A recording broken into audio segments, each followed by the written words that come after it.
عوام میں رائج بدشگونی کی فہرست۔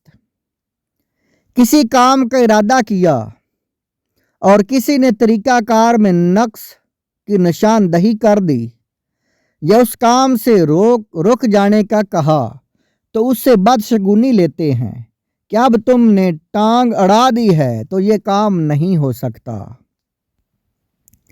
کبھی اخبارات میں شائع ہونے والے ستاروں کے کھیل سے بدشگونی لے کر غمگین و رنجیدہ ہو جاتے ہیں۔ تیسرے نمبر پر سیدھی آنکھ پھڑکے تو یقین کر لیتے ہیں کہ اب کسی سے جھگڑا ہوگا۔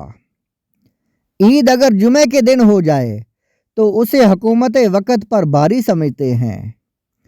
کبھی بلی کے رونے کو منحوس سمجھتے ہیں تو کبھی رات کے وقت کتے کا آواز نکالنا منحوس سمجھتے ہیں۔ صبح سویرے یا پہلا گاہک سودا لیے بغیر چلا جائے تو اس سے بدشگونی لیتے ہیں کہ اب تو پورا دن منحوس گزرے گا۔ کسی عورت کی صرف بیٹیاں ہی پیدا ہوں تو اس پر منحوس ہونے کا لیبل لگ جاتا ہے۔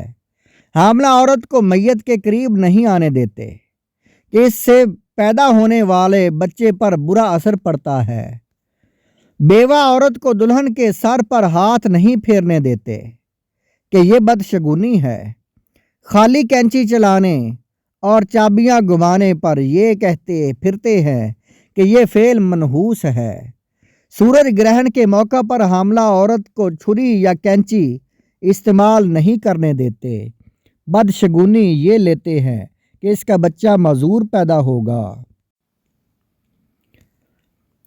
مغرب کی اذان کے وقت گھر کے تمام کمروں کی لائٹیں کھول دیتے ہیں۔ اگر لائٹیں بند ہوں تو بدشگونی لیتے ہیں کہ بلائیں ہمارے گھروں میں نازل ہوں گی۔ بدشگونی نمبر 13، کالی بلی یا کالا کتا آگے سے گزر جائے تو بدشگونی لیتے ہیں کہ اب اس راستے سے نہیں گزرنا چاہیے، راستہ بدلنا چاہیے ورنہ حادثہ ہوگا۔ اگر کوئی دن تکلیفوں والا گزر جائے تو بدشگونی لیتے ہیں کہ صبح صبح فلاں شخص ملا تھا، وہ منحوس انسان تھا کہ اس سے ملنے کے بعد پورا دن منحوس گزرا ہے۔ یہ جو باتیں میں نے عرض کی، ان باتوں کا حقیقت سے کوئی تعلق نہیں ہے۔ اس کے علاوہ بھی ہمارے معاشرے، قوموں اور برادریوں میں مختلف بدشگونیاں پائی جاتی ہیں۔ بدشگونی انسان کے لیے دینی و دنیاوی دونوں اعتبار سے بہت خطرناک ہیں۔ یہ انسان کو وسوسوں کے دلدل میں اتار دیتی ہے، چنانچہ وہ ہر چھوٹی بڑی چیز سے ڈرنے لگتا ہے، یہاں تک کہ وہ اپنی پرچھائی سائے سے بھی خوف کھاتا ہے۔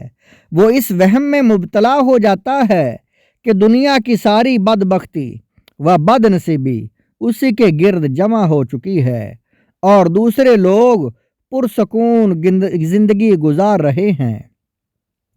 اب بدشگونی کے نقصانات احادیث کی روشنی میں بیان کرنے کی سعادت حاصل کرتا ہوں۔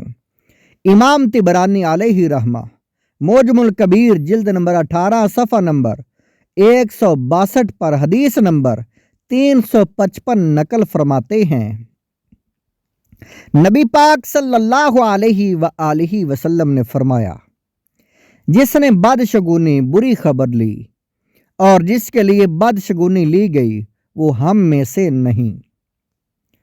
تاریخ ابن عساکر جلد نمبر 18 صفحہ نمبر 98 پر حدیث پاک نقل ہے، نبی پاک صلی اللہ علیہ وآلہ وسلم نے فرمایا، 3 چیزیں جس شخص میں ہوں وہ بلند درجات تک نہیں پہنچ سکتا، جو اپنی اٹکل سے غیب کی خبر دے، یعنی آئندہ کی بات بتائے، فال کے تیروں سے اپنی قسمت معلوم کرے، بدشگونی کے سبب اپنے سفر سے رک جائے۔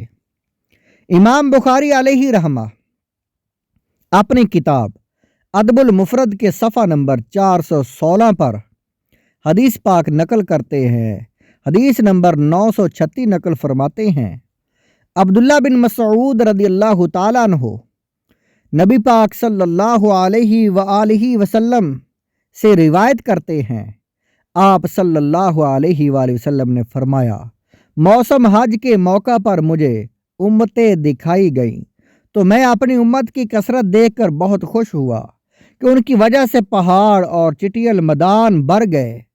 مجھے کہا گیا، اے محمد صلی اللہ علیہ وآلہ وسلم، آپ خوش ہیں؟ میں نے کہا، اے میرے رب، میں بہت خوش ہوں۔ ارشاد ہوا کہ ان کے ساتھ 70,000 بغیر حساب و کتاب جنت میں داخل ہوں گے، اور یہ وہ لوگ ہوں گے جو منتر نہیں کرتے، بدشگونی نہیں لیتے، جسم میں رنگ نہیں بھرتے، اور اللہ تعالیٰ پر بھروسہ کرتے ہیں۔ حضرت عکاشہ رضی اللہ تعالیٰ عنہ کہتے ہیں، میں نے عرض کیا، یا رسول اللہ، دعا فرمائیے کہ میں بھی ان میں شامل ہو جاؤں۔ آپ صلی اللہ علیہ وآلہ وسلم نے فرمایا، اے اللہ، عکاشہ کو ان 70,000 میں شامل فرما لے۔ اتنے میں ایک اور شخص بولا، میرے لیے بھی دعا فرمائیں۔ آپ صلی اللہ علیہ وآلہ وسلم نے فرمایا، عکاشہ پہلا نمبر لے گیا ہے۔ ناظرین کرام، یہ تھی وہ بدشگونیاں جو ہم لیتے ہیں، ہمارے معاشرے میں ہیں، اور احادیث پاک بھی جو میں نے پڑھ کر سنائی ہیں کہ بدشگونی لینا اسلام میں منع ہے۔ آگے شیئر کرنا آپ کا کام ہے، جتنا شیئر کرتے جائیں گے اتنا ہی اللہ ثواب دے گا۔